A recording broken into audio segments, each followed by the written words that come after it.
Audio Jungle.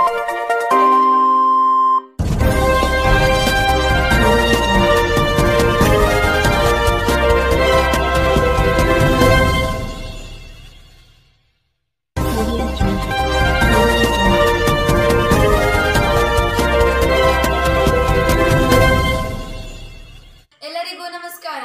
ನಾನು ನಿಮ್ಮ KS ಮೇಘನಾ. ಬ್ರೈಟ್ ಫ್ಯೂಚರ್ 24x7 ನ್ಯೂಸ್ ಚಾನೆಲ್ಗೆ ತಮ್ಮೆಲ್ಲರಿಗೂ ಆದರದ ಸ್ವಾಗತ. ಪಾವಗಡದ ತಾಜಾ ಸುದ್ದಿಗಳಿಗಾಗಿ ನಮ್ಮ ಚಾನೆಲ್ ಅನ್ನು ಸಬ್ಸ್ಕ್ರೈಬ್. ಕಾಲಚಕ್ರ ತಿರುಗಿದಂತೆಲ್ಲ ಅರಸರು ಬದಲಾಗಬಹುದು, ಆಳ್ವಿಕೆಗಳು ಬದಲಾಗಬಹುದು.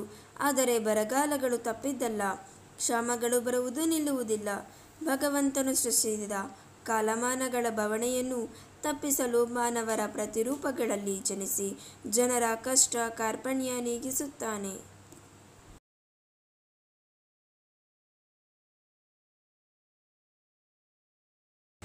ಅಂದಿನ ಶ್ರೀ ಕೃಷ್ಣದೇವರಾಯರಿಂದ ಹಿಡಿದು ಇಂದಿನ ಜಪಾನಂದ ಸ್ವಾಮೀಜಿಯ ತನಕ ಅನೇಕ ಮಹಾನ್ ವ್ಯಕ್ತಿಗಳು ಜನ್ಮಿಸಿ ಪಶು ಪಕ್ಷಿಗಳಿಗೆ ಆಹಾರ ನೀರು ಒದಗಿಸಿ ಮರುಜನ್ಮ ನೀಡುತ್ತಿದ್ದಾರೆ. ಈ ಕುರಿತು ಒಂದು ವರದಿ. ಚಿತ್ರದುರ್ಗ ಜಿಲ್ಲೆಯ ಚಳ್ಳಕೆರೆ ತಾಲೂಕಿನ ಬೊಮ್ಮದೇವರಹಟ್ಟಿ, ಕುರುಡಿಹಳ್ಳಿ ಸುತ್ತಮುತ್ತಲಿನ ಗ್ರಾಮಗಳಲ್ಲಿನ ದೇವರ ಹಸುಗಳಿಗೆ ಜಪಾನಂದ ಸ್ವಾಮೀಜಿಯವರು ಸಮಯೋಚಿತ ಸಹಾಯದಿಂದ ಸುಮಾರು 1000ಕ್ಕೂ ಹೆಚ್ಚು ಹಸು ಮತ್ತು ಕರುಗಳಿಗೆ ಉಚಿತವಾಗಿ ಮೇವು ಮತ್ತು ಹಿಂಡಿಯನ್ನು ಹಂಚುವ ಮಹತ್ ಕಾರ್ಯ ನಡೆಯುತ್ತಿದೆ.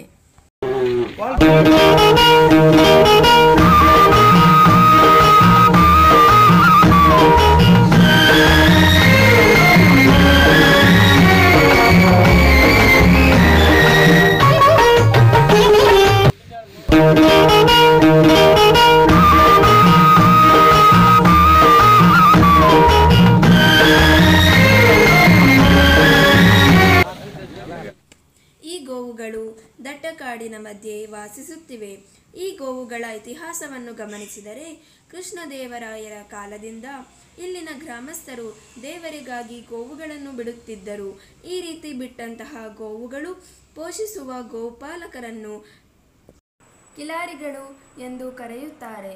ಆದರೆ ಇಂದು ಅವರಿಗೂ ಸಹ ಪೋಷಿಸಲು ಕಷ್ಟವಾಗುತ್ತಿದೆ.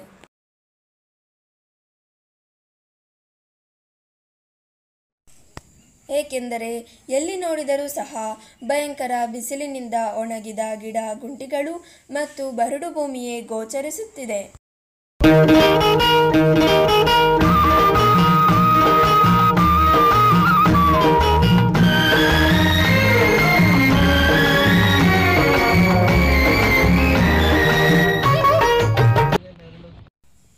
ಈ ಭಯಾನಕ ಸ್ಥಿತಿಯಲ್ಲಿ ಹಲವಾರು ಗೋವುಗಳು ಮರಣ ಹೊಂದುತ್ತಿವೆ.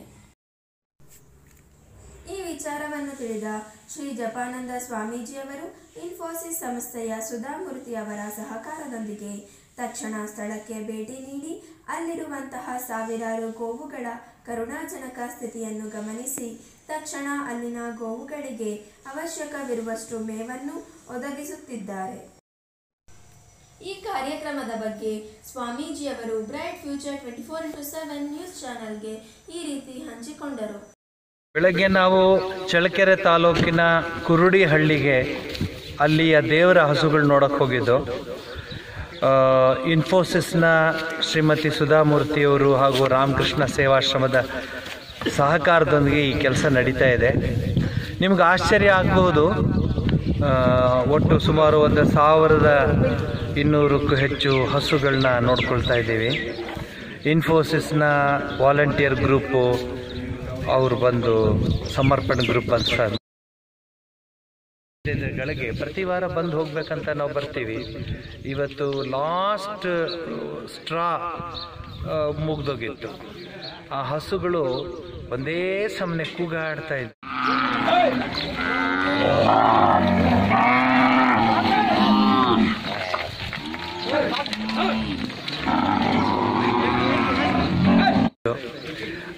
ಹಸುಗಳಿಗೆ ನಾವು ಮೇವು ಕೊಡೋದಕ್ಕಿಂತ ಅವುಗಳ ಹಸುವನ್ನ ನಾವು ನೀಗಿಸ್ತಾ ಇದ್ದೀವಲ್ಲ, ಅದೇ ಒಂದು ಸಂತೋಷ. ಪ್ರತಿ ಶನಿವಾರ ನಾವು ಬರಲಿಕ್ಕೆ ಪ್ರಯತ್ನ ಪಟ್ಟು ಬರ್ತಾ ಇದ್ದೀವಿ. ಬರುವಾಗೆಲ್ಲ 4 ಲೋಡು ಅಥವಾ ಒಂದು 6 ಲೋಡು ಹುಲ್ಲನ್ನ ತಂದು ಜೊತೆಯಲ್ಲಿ ಬೂಸ, ಹಿಂಡಿ, ಕ್ಯಾಟ್ಲ್ ಫೀಡ್ ಅಂತೀರಲ್ಲ ಅದೆಲ್ಲ ತಂದು ಹಂಚ್ತೀವಿ. We are happiest persons on the earth because ಇಷ್ಟು ಕಷ್ಟಪಟ್ಟು ಈ ಹಸುಗಳಿಗೆ ನಾವು ಮೇವು ಕೊಟ್ಟಾಗ ಅವ್ರು ನೋಡ್ಕೊಳ್ತಿರೋ ಕಿಲಾರಿಗಳಿಗೂ ಅಧ್ಯಕ್ಷರಿಗೂ ಅವ್ರಿಗೂ ಒಂದು ಸಂತೋಷ ಆಗುತ್ತೆ. ನಾವೆಲ್ಲ ಸೇರಿ ಪಶುಗಳನ್ನ ಉಳಿಸ್ತಾ ಇದ್ದೀವಿ ಅಂತ. ಈ ಕೆಲಸ ಸ್ವಾಮಿ ವಿವೇಕಾನಂದರು ಬಯಸಿದ್ರು. ಭಯಂಕರ ಬಿಸಿಲು, ನಿಂತ್ಕೊಳ್ಳೋಕ್ಕಾಗುತ್ತಿಲ್ಲ. ಆದರೆ ಇಲ್ಲಿ ಈ ಬಿಸಿಲನ್ನು ನಾವು ಕೆಲಸ ಮಾಡಬೇಕಂದ್ರೆ ಹೃದಯದಲ್ಲಿ, ಹೃದಯಾಂತರಾಳದಲ್ಲಿ ಒಂದು ಪ್ರೀತಿ, ಒಂದು ನಾಗರಿಕ ಪ್ರಜ್ಞೆ ಇದ್ರೆ ಮಾತ್ರ ಇಂಥ ಕೆಲಸ ಮಾಡಲಿಕ್ಕಾಗೋದು. ಆದರೆ ಈ ಮೂಕ ಪ್ರಾಣಿಗಳಿಗೆ ಮಾತನಾಡೋಕ್ಕೆ ಬರೋಲ್ಲ. ಆದರೆ ಅವು ತೋರೋ ಪ್ರೀತಿ, ನಾವು ಇಳಿದ ತಕ್ಷಣ ಅವು ಹೇಗೆ ನಮ್ಮ ಹತ್ರ ಓಡಿ ಬರುತ್ತವೆ, ಬಂದು ಮಾತನಾಡುತ್ತವೆ, ಅವು ನಮ್ಮನ್ನು ನೋಡ್ಕೊಳ್ಳುತ್ತವೆ. ನನಗೋದಕ್ಕೂ ಸಂಬಂಧನೇ ಇಲ್ಲ. ನಾವು ಪ್ರಾಣಿಗಳು ಅಂತ ಹೇಳ್ತೀವಿ, ಆದರೆ ಅವುಗಳಿಗಿರುವಂತಹ ಒಂದು ಕೃತಜ್ಞತಾ ಭಾವನೆ ನಮಗೆ ಸಿಗೋದಿಲ್ಲ ಎಲ್ಲೂ. ಆದ್ದರಿಂದ ರಾಮಕೃಷ್ಣ ಆಶ್ರಮದ ತಂಡ ಹಾಗೂ ಇನ್ಫೋಸಿಸ್ ಸಮರ್ಪಣಾ ತಂಡದಿಂದ ಈ ಕೆಲಸ ಮಾಡ್ತಿದ್ದೀವಿ. ಮಳೆ ಬರೋವರೆಗೆ ಈ ಕೆಲಸವನ್ನು ನಾವು ಮುಂದುವರಿಸ್ತೀವಿ. ನಮಸ್ಕಾರ. ಈ ಬಗ್ಗೆ ಸ್ಥಳೀಯರ ಅಭಿಪ್ರಾಯವನ್ನು ಕೇಳಿದಾಗ ಇಲ್ಲಿ ಏನು ಕಾರ್ಯಕ್ರಮ ನಡೀತಾ ಇದೆ? ಇಲ್ಲಿ ದೇವರು ಹಸುಗಳು ಇಲ್ಲಿ ಹುಲ್ಲು ನೀರಿನ ಬಹಳ ಅಭಾವದಿಂದ ಇಲ್ಲಿ ನಮ್ಮ ಸ್ವಾಮಿಯವರು ಸುಧಾ ಸ್ವಾಮಿಯವರು ಮತ್ತೆ ಮೇಳಮ್ಮ ಅವರೆಲ್ಲ ನಮಗೆ ಬಹಳ ಸಹಕಾರ ಮಾಡ್ತಾರೆ ಸ್ವಾಮಿ. ಅಂದ್ರೆ ಇಲ್ಲಿ ಇವಾಗ ಮೇವು ಅದೆಲ್ವಾ ಬೇರೆ ಕಡೆಯಿಂದ ಇಲ್ವಾ ನಿಮ್ಗೇನು ಸಪ್ಲೈ ಆಗಿ? ಕಡೆ ಯಾರು ಕೊಡೋದಿಲ್ಲ ಸ್ವಾಮಿ. ಆ ಸ್ವಾಮಿಯವರು ಬಂದ ಕಿಲಿಗೆ ನಮ್ಗೆ ಒಂದು ಸ್ವಲ್ಪ ಸಹಕಾರ ಮಾಡಿ ಬಹಳ ಅನುಕೂಲ ಮಾಡಿದ್ದಾರೆ ಸ್ವಾಮಿ. ಅವರಿಂದಲೇ ಇವಾಗ ನಮ್ಮ ಜೀವನ ನಡೆಯೋದು. ಅಲ್ಲ, ಸರ್ಕಾರ ಇಂತಕ್ಕೆಲ್ಲ ಗೋಶಾಲೆ ಅಂತದೆಲ್ಲ ಮಾಡ್ತಾ ಇದೆಯಲ್ವಾ? ಅಂತದೇನಾದ್ರೂ ವ್ಯವಸ್ಥೆ ಮಾಡಿದಾರೆ ನಿಮ್ಗೆ? ಇಲ್ಲ ಸ್ವಾಮಿ, ಹೋದ ವರ್ಷ ಮಾಡಿದ್ರು, ಈ ವರ್ಷ ಕೇಳಿದ್ರು, ಇಲ್ಲೇ ಇಲ್ಲ. ಸ್ವಾಮಿಯರಿಂದ ನಾವು ಇವತ್ತು ಹೆಸರು ಹೇಳ್ಕೊಂಡು ಇಲ್ಲಿ ಜೀವನ ಮಾಡ್ತಾ ಇದ್ವಿ. ಸರ್, ಯಾವ ಊರಿದು? ಇದು ನಂದಿವಾಳ. ಏನ್ ನಿಮ್ಮ ಹೆಸರು? ನನ್ನ ಹೆಸರು ಚಿನ್ನಯ್ಯ ಬೊಮ್ಮದೇವರಟ್ಟ ಅಂತಿದ್ದು. ಮಿತ್ತಗಾಳ ದೇವರ ಇದು ಒಟ್ಟು 34 ಹಳ್ಳಿ ಸೇರಿರೋದು. ಒಂದು 7-8 ವರ್ಷದಿಂದ ಮಳೆ ಇಲ್ಲದಕ್ಕೆ ನಾವು ಎಷ್ಟು ಸಹಕಾರ. ಇವಾಗ ನಮ್ಮ ಸ್ವಾಮೀಜಿರು ನಾವು ಫಸ್ಟ್ಗೆ ಬಂದು ಕೇಳಿದಾಗ ಏನಿರ್ಲಿಲ್ಲ ಇಲ್ಲಿ. ನಮ್ಮ ಸ್ವಾಮಿಯವರು ಬಂದು ಎಲ್ಲ ಪೂರ್ತಿ ಇದು ಮಾಡಿದ್ರು. ಪಾಪ ಇಲ್ಲಿ ಈ ಸ್ವಾಮಿ ಈ ತರ ಆಗೈತೆ ಅಂತ ಹೇಳಿದ್ವಿ ನಾವು. ಅವಾಗ ಬಂದು ಇವರು ನಮಗೆ ಸಹಾಯ ಮಾಡಿದ್ರು. ನಾವು ಸರ್ಕಾರ ಕೇಳಿದ್ರು ಕೂಡ ಗೋಶಾಲೆ ಮಾಡಿರೋ ಅಂತ ನಾವು ಹೇಳಿದ್ವಿ. ಗೋಶಾಲೆ ಅಜ್ಜನಗುಡಿದ್ದಾಗ ಮಾಡಿದ್ರು. ಅದೇನೋ ವಾರಕ್ಕೊಂದು ಲೋಡ್ ಏನೋ ಇಲ್ಲಿ ಕಳಿಸ್ತಾರೆ ಅಷ್ಟೇ. ಬೊಮ್ಮದೆ ಇಲ್ಲಿ ನಾವ್ ಇಲ್ಲೇ ಪುನಃ ಮಾಡಿ ನಮ್ಮಲ್ಲಿ ಅಟ್ಟಿಗಳು ಸಿಗ್ತಾವ ಅಂತ ಹೇಳಿದ್ವಿ. ಇಲ್ಲಿ ಇಷ್ಟೊಂದು ಹಸುಗಳಿದೆಯಲ್ವಾ, ಸರ್ಕಾರದಿಂದ ನಿಮ್ಗೆ ಏನು ಸೌಲಭ್ಯ ಕೊಟ್ಟಿಲ್ಲ ಸರ್. ಯಾಕೆ ಕೇಳಿಲ್ವಾ ನೀವು ಸರ್ಕಾರ? ಹೇಳಿದಿವಿ, ಗೋಶಾಲೆಯಲ್ಲಿ ಮಾಡಿದಿವಿ, ಅಲ್ಲಿಗೆ ಹೋಗ್ರಿ ಅಂತಾರೆ. ನಾವ್ ಅಲ್ಲಿ ಹೋಗಕ್ಕೆ ನಮ್ಮ ಎತ್ತು ಹೊಡ್ಕೊಡೋಕೆ ಆಗಲ್ಲ. ದೇವಸ್ಥಾನ ಬುದಿ ಪರಿ ಇರ್ತತಿ ಇಲ್ಲಿ. ನಾವು ಹೊರಗಡೆ ಊರು ಕೂಡ್ಲಿ ಹೊಡ್ಕೊಂಡು ಹೋಗಕ್ ಆಗಲ್ಲ ಇವನ್ನ. ನಾವೊಂದು ನಮ್ಮ ಜಪಾನಂದ ಸ್ವಾಮಿಗಳು ಸಹಾಯ ಮಾಡಿದ್ದಾರೆ. ಹಿಂಡಿ ಕೊಡ್ತಾರೆ, ಭೂಷ ಎಲ್ಲ ಕೊಟ್ಟು ನಮಗೆ 24 ಗಂಟೆ ಯಾವಾಗ ಖಾಲಿ ಆಗಿತ್ತೋ ಅವಾಗ ಫೋನ್ ಮಾಡಿ ನಾನು ಸಹಾಯ ಮಾಡ್ತೀನಿ ಅಂತ ಹೇಳಿದ್ದಾರೆ ಸ್ವಾಮಿಗಳು. ಇವಾಗ ಒಂದು ಹಸುಗಳು ಒಂದು ಸಂತೃಪ್ತಿಯಿಂದ ಇದ್ದಂಗೆ ಕಾಣ್ತಾ ಇದೆ. ಇವಾಗ ನಮಗೆ ಒಂದು ಸ್ವಲ್ಪ ಸಾಕಷ್ಟು ದನ ಸತ್ತೋದ್ವು. ಆವಾಗ ನಾವ್ ಹಿಂಗೆ ಮೆಸೇಜ್ ಮಾಡಬೇಕಾದ್ರೆ ಅವರೇ ಹುಡುಕೊಂಬಂದ್ರು ಪಾಪ ಸ್ವಾಮಿಗಳು. ನಮಗೆ ಬಂದು ನಮ್ಮನ್ನೆಲ್ಲ ಕರೆ ಕಳಿಸಿ ಕೇಳಿದಾಗ ಈಗ ಈ ತರ ಸಾಹಿತ್ಯ ಸ್ವಾಮಿ ಅಂದಾಗ ನಾನು ಎಷ್ಟೇ ಆಗಲ್ಲ ನಾನು ಹಾಕ್ತೀನಿ ಅಂತಂದು ಅವ್ರು ಪಾಪ. ಸ್ವಾಮೀಜಿ ಅವ್ರ ಸೇವೆ ನಿಮ್ಗೆ ಯಾವ ರೀತಿ ಅನಿಸ್ತಾ ಇದೆ? ನಮಗೆ ಬಹಳ ಒಳ್ಳೇದು ಅನುಕೂಲ ಆಗುತ್ತೆ ನಮಗೆ. ನಲ್ಜಾಮನಟ್ಟಿ ಅಂತ ಗ್ರಾಮ ಇದು. ಇಲ್ಲಿ ಈ ಹಿಂದಿನಿಂದನೂ ಸುಮಾರು 1000 ವರ್ಷದಿಂದಲೂ ದೇವ್ರ ಎತ್ತುಗಳು ಅಂತಂದ್ಬಿಟ್ಟು ದೇವರ ಹೆಸರಲ್ಲಿ ಬಿಟ್ಟಿರ್ತಕ್ಕಂಥ ಎತ್ತುಗಳನ್ನ ದೇವ್ರ ಎತ್ತುಗಳು ಅಂತ ಕರೀತಾರೆ. ಇದು ಬುಡಕಟ್ಟುಗೆ ಸಂಬಂಧಪಟ್ಟಂಥ ಒಂದು ಸಂಸ್ಕೃತಿ ಮತ್ತು ಅದನ್ನು ಅದೇ ಪೀಳಿಗೆನ ಮುಂದುವರಿಸ್ಕೊಂಡು ಹೋಗ್ತಾ ಇದೆ. ಆದರೆ ಇವತ್ತು ಈಗಿನ ಕಾಲದಲ್ಲಿ ಎಲ್ಲರೂ ಮುಗಿಲಿಕ್ಕೆ. ಈ ಕಾರ್ಯಕ್ರಮದಲ್ಲಿ ಪಾಲ್ಗೊಂಡ ಇನ್ಫೋಸಿಸ್ ತಂಡವು ತಮ್ಮ ಅಭಿಪ್ರಾಯವನ್ನು ಬ್ರೈಟ್ ಫ್ಯೂಚರ್ ಜೊತೆ ಈ ರೀತಿ ಹಂಚಿಕೊಂಡರು. ಇಲ್ಲಿ ಹಸುಗಳು ಊಟಗೋಸ್ಕರ ಹೆಂಗೆ ವೇಟ್ ಮಾಡ್ತಾ ಇದ್ದಾರೆ, ಯಾರು ಬಂದು ನಮಗೆ ಊಟ ಹಾಕ್ತಾರೆ ಅಂತ ಒಂದು ಪರಿಸ್ಥಿತಿ ಯಾರಿಗೂ ಬರಬಾರ್ದು. ಈ ಥರದ್ದು ಇಲ್ಲಿ ಬಂದು ಇನ್ಫೋಸಿಸ್ ಸಮರ್ಪಣೆಯಿಂದ ಸ್ವಾಮೀಜಿ ಜಪಾನಂದಜಿ ಅವರ ರಾಮಕೃಷ್ಣ ಆಶ್ರಮದಿಂದ ನನಗೆ ತುಂಬ ಸಂತೋಷ ಆಗ್ತಾ ಇದೆ. ಇಲ್ಲಿ ಬಂದು ಒಂದು ಸೇವೆ ಮಾಡುವುದು ಅವಕಾಶ ಸಿಕ್ಕಿದೆ. ಅದಕ್ಕೆ ಇನ್ಫೋಸಿಸ್ ಸುಧಾ ಮ್ಯಾಮ್ ಅವರಿಗೆ ಧನ್ಯವಾದಗಳು.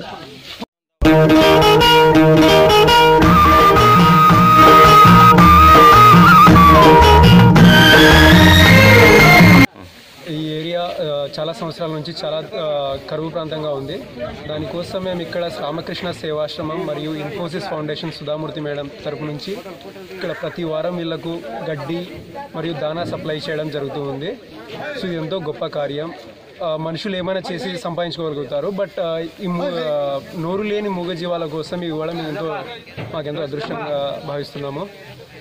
ఈ అవకాశం కల్పించిన మా ఇన్ఫోసిస్ ఫౌండేషన్ సుధామూర్తి మేడం గారికి మరియు రామకృష్ణ సేవాశ్రమం జపానంద స్వామి వారికి చాలా ధన్యవాదాలు.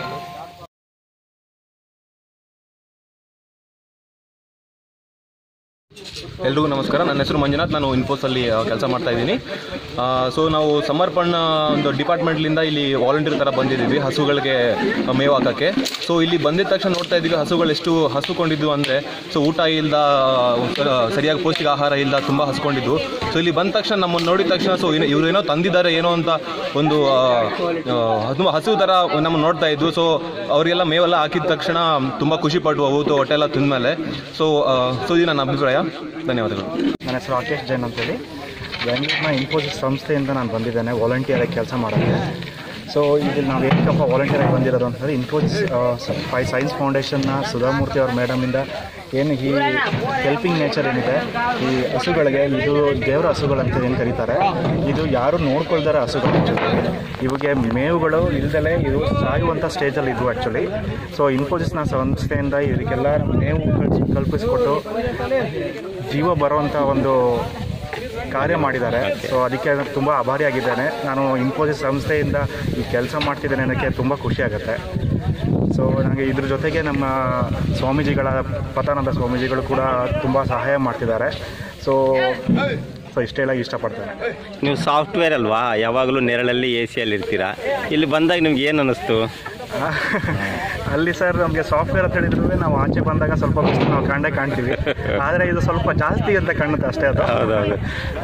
ಬಟ್ ಇಲ್ಲಿನ ರೈತರ ಒಂದು ಪ್ರಾಣಿಗಳ ಒಂದು ವೈಯಕ್ತಿಕ ಪರಿಚಯ ಆಯಿತು ನಿಮಗೆ? ಖಂಡಿತ. ಹೌದು. Okay, thank you. Now he is caring for the cattle also. Now we are in Chitradurga district, Chalekere place, where so many cattle have died due to drought, and he has selected some parts in Chitradurga near Chalekere district, and he is providing grass and food grains to the cattle also. I am so much thankful to Swami Japananda ji for involving me in all his work, and I have so pride to work with him also. I am once again I place my thanks to Mr. Sapananda Swamiji. Thank you. Okay.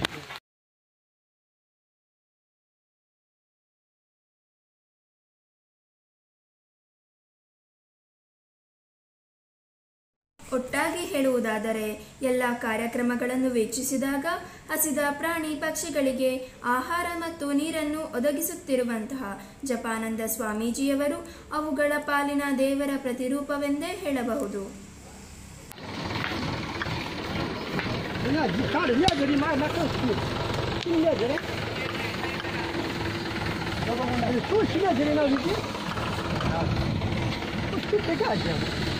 ಸುದ್ದಿ ಮುಕ್ತಾಯವಾಗಿದೆ.